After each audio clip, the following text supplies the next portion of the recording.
بسم الله الرحمن الرحيم. تبارك الذي بيده الملك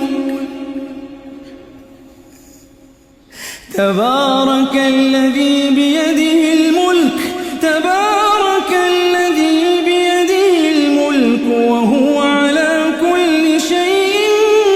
قدير الذي خلق الموت والحياة ليبلوكم أيكم أحسن عملا وهو العزيز الغفور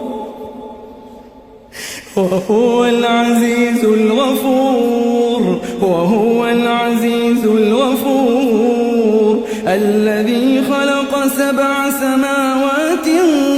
طباقا ما ترى في خلق الرحمن من تفاوت فارجع البصر هل ترى من فطور ثم ارجع البصر كرتين ينقلب إليك البصر خاسئا وهو حسير ولقد زينا السماء الدنيا بمصابيح وجعلناها رجوما للشياطين وأعتدنا لهم عذاب السعير وللذين كفروا بربهم عذاب جهنم وبئس المصير إذا ألقوا فيها سمعوا لها شهيقا وهي تفور تكاد تميز من الغيظ كلما ألقي فيها فوج سألهم خزنتها ألم يأتكم نذير قالوا بلى قد جاءنا نذير فكذبنا وقلنا ما نزل الله من شيء إن أنتم إلا في ضلال كبير وقالوا لو كنا نسمع أو نعقل ما كنا في أصحاب السعير فاعترفوا بذنبهم فسحقا لأصحاب السعير إن الذين يخشون ربهم بالغيب لهم مغفرة وأجر كبير وأسروا قولكم أو اجهروا به إنه عليم بذات الصدور ألا يعلم من خلق وهو اللطيف الخبير هو الذي جعل لكم الأرض ذلولا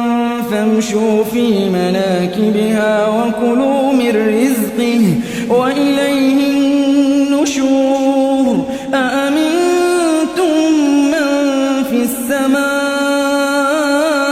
أن يخسف بكم الأرض فإذا هي تمور أم أمنتم من في السماء أن يرسل عليكم حاصبا فستعلمون كيف نذير ولقد كذب الذين من قبلهم فكيف كان نكير أولم يروا إلى الطير فوقهم صافات ويقبضن ما يمسكهن إلا الرحمن إنه بكل شيء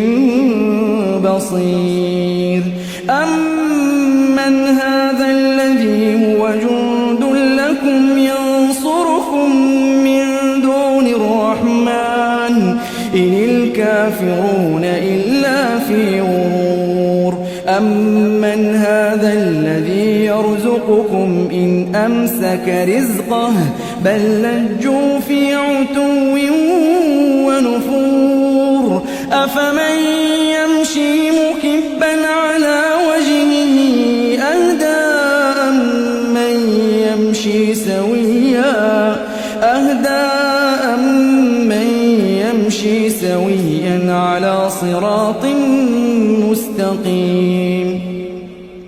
قل هو الذي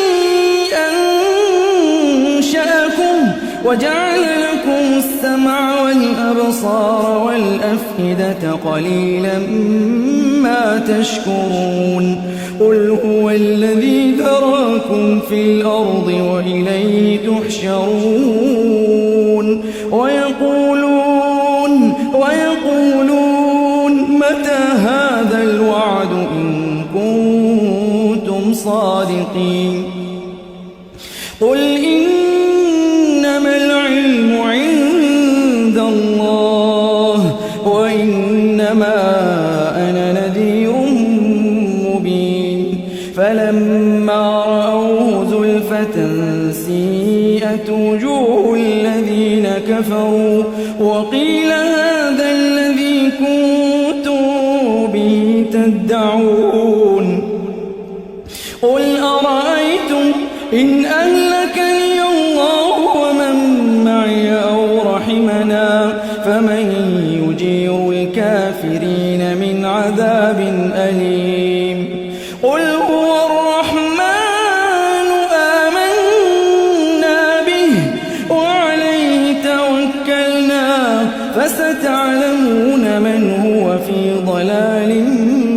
مبين قل أرأيتم إن أصبح ماؤكم غورا فمن يأتيكم